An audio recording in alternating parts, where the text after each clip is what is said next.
والفجر وليال عشر والشفع والوتر والليل إذا يسر هل في ذلك قسم لذي حجر ألم تر كيف فعل ربك بعاد. Cela fait plus de 6 décennies que Mohamed Abou Sadek traverse les époques de Gaza au gré de l'histoire mouvementée de l'enclave palestinienne. Né en 1949, un an après l'indépendance d'Israël, il a tout connu, de la domination égyptienne dans les années 50 à l'actuel blocus imposé par l'État hébreu.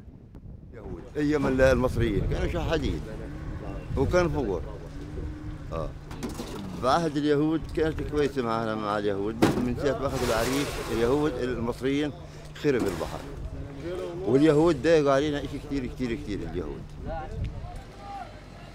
Ses amis et les membres de sa famille le surnomment le Hajj. En terre d'islam, c'est une marque de respect. Il a toujours été pêcheur. La veille, Mohamed n'a pas eu la force d'embarquer. Il doit donc être là tôt le lendemain pour aider à décharger la pêche. En échange de ses services, le vieil homme finit souvent par se payer avec les restes. Les revenus de l'équipe sont trop faibles pour être partagés. هم شايفين إنه أنا عمل ما بدخلش مصاري، البحر بموت من الجوع. لو البحر في مدى الواحد وين ما بده يروح كله لازم ينزله في البحر، بس البحر ما هوش فايدة. والتعب والسقع اللي أكلته أنا بديش أطعميه لأولادي. Direction la vente à la criée.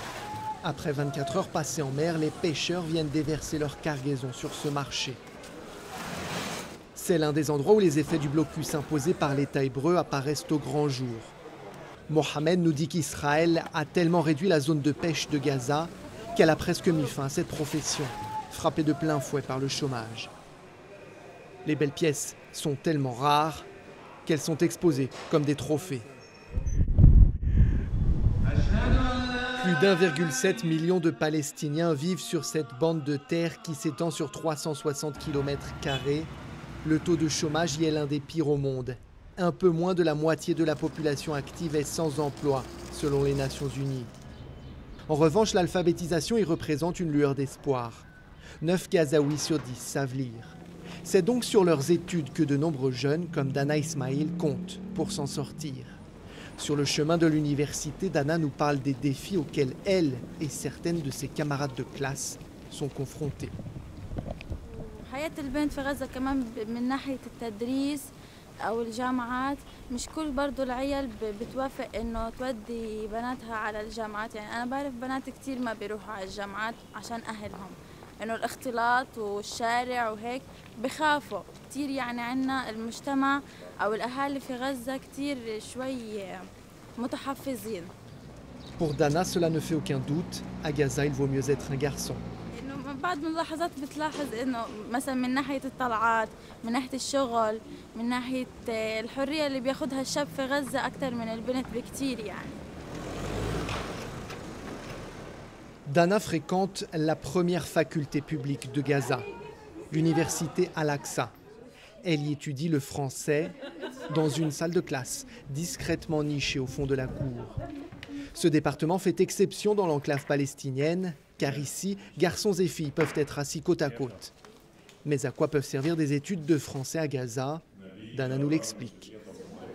Presque tous les étudiants ici apprennent le français pour voyager. Oui. S'échapper de ce territoire fermé, la plupart de ces étudiants nous confient qu'ils en rêvent. Retour à la réalité. Le professeur veut travailler l'expression orale aujourd'hui. Le thème qu'il propose est un classique à Gaza. Si on va parler de blocus de Gaza.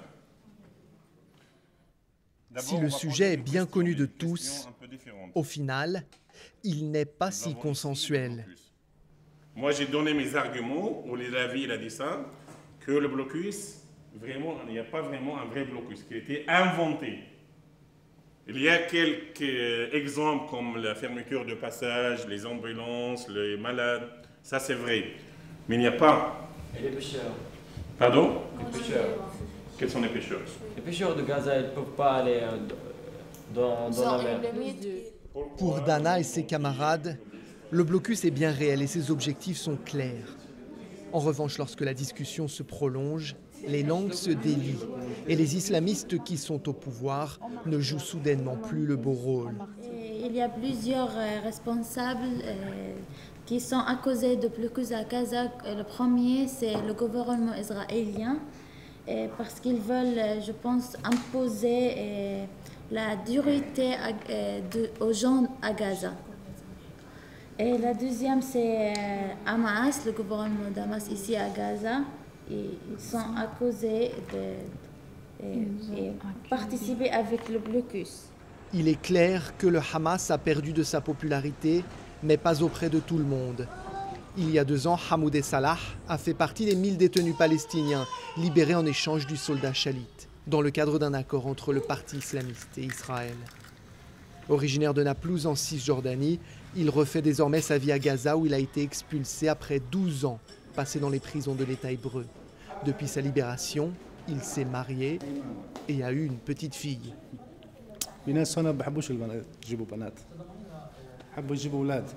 Et vous, vous préférez quoi?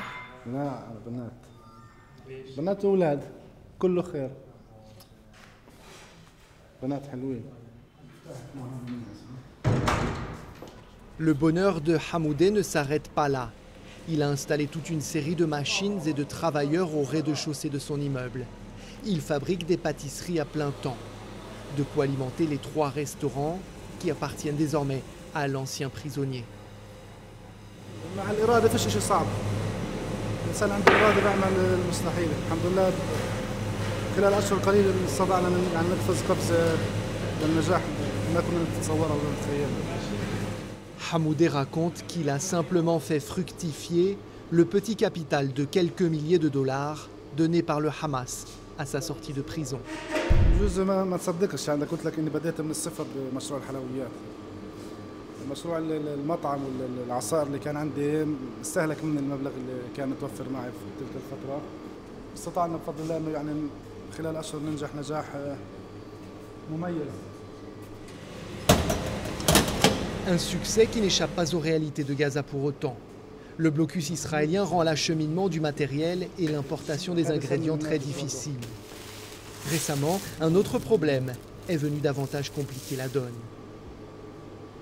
كنا نخزن كميات كبيرة من الطحين من السمنة من الجبنة حتى من صحون البلاستيك اللي أي شيء بيدخل عن طريق مصر أيضا سواء عبر الأنفاق أو غير الأنفاق اضطرينا نخزن كمية كبيرة منه لأنه ما بدنا ننقطع بأي فترة من الفترات وكلنا نعرف إنه مصر رايحة للمجهول فاضطرينا نأمن المشروع أكثر. Depuis quelques mois, le nouveau régime en Égypte mène lui aussi la vie dure à Gaza.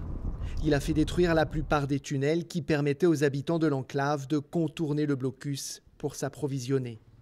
Aujourd'hui, ces points de passage souterrains sont quasiment tous vides. Après avoir déposé sa femme à l'université, Hamoudeh part à un rendez-vous hebdomadaire qu'il s'est promis de ne jamais rater. Comme tous les lundis, il rejoint cette manifestation. Elle rassemble des dizaines, parfois des centaines de personnes qui exigent la libération immédiate de leurs proches. Des proches qui font partie des quelques 5000 Palestiniens détenus dans les prisons israéliennes.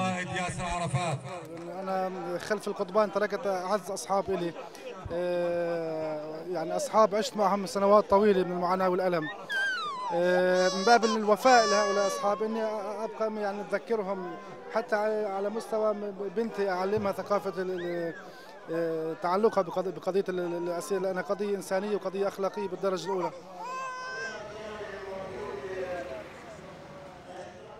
Hamoudeh nous emmène ensuite voir le tout dernier restaurant qu'il vient d'ouvrir.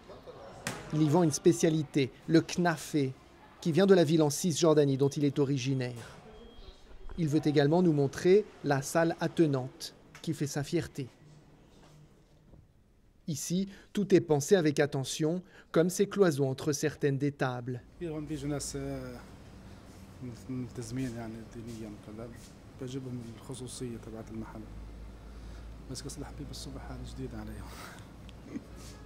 Ouvrir un café à Gaza, un bon moyen d'attirer un public captif comme Dana et ses amis.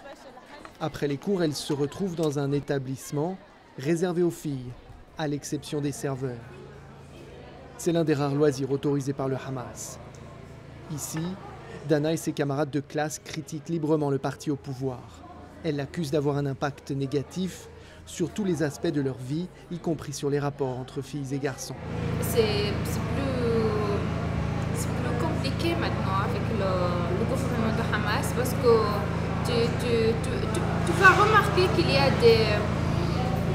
des yeux ici, des yeux là-bas, donc qu'il faut regarder tout le temps. بين حياتنا قبل حماس هي 7 سنين بعد ما اجت حماس كيف صارت يعني اختلفت كليا من ناحيه من كل شيء من الغاز اللي بيدخل على البلد من البترول اللي بيدخل للسيارات من المنتجات اليوميه اللي احنا بنستخدمها والكهرباء برضه اللي صارت تقطع علينا فبدون حماس انا حاسه انه حنكون احسن يعني لانه هي بصراحه حاسه انه بتجيب لنا مشاكل انه تقريبا نص الشعب ضد حماس نص الشعب ضد حماس يعني مش معاهم نحن.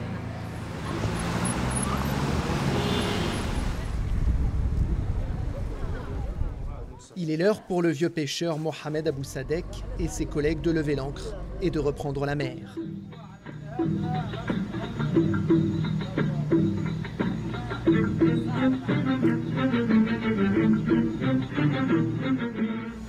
أنا في رقبة البيت في بنت وولدين وأنا والمرأة 5 تنفار، مين بده يطعميهم؟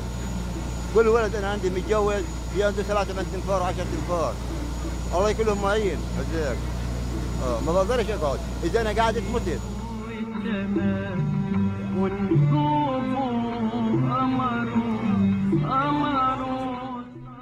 Le rafio qui leur sert de chalutier est entièrement fabriqué à Gaza, avec les moyens locaux.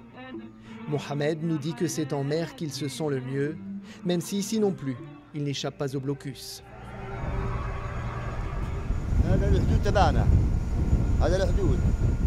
Tout proche, derrière la borne flottante qui délimite le blocus maritime, c'est Israël. Les pêcheurs gazaouis n'ont pas le droit de naviguer au-delà de quelques milles nautiques de la côte. Ces restrictions ont considérablement réduit le tonnage dans ces eaux surexploitées. Lorsque les filets remontent, le butin est bien maigre. Le capitaine décide alors de tenter sa chance ailleurs, en avançant au-delà de la limite imposée par l'État hébreu.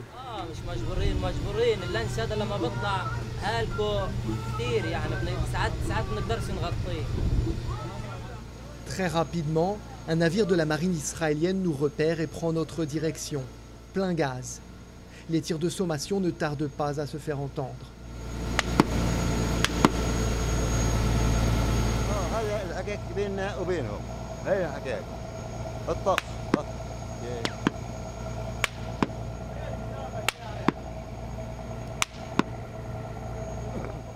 Une fois le danger éloigné, les pêcheurs retournent à leurs poissons, tandis que celui que l'on surnomme le vieux Hajj garde un œil sur l'horizon.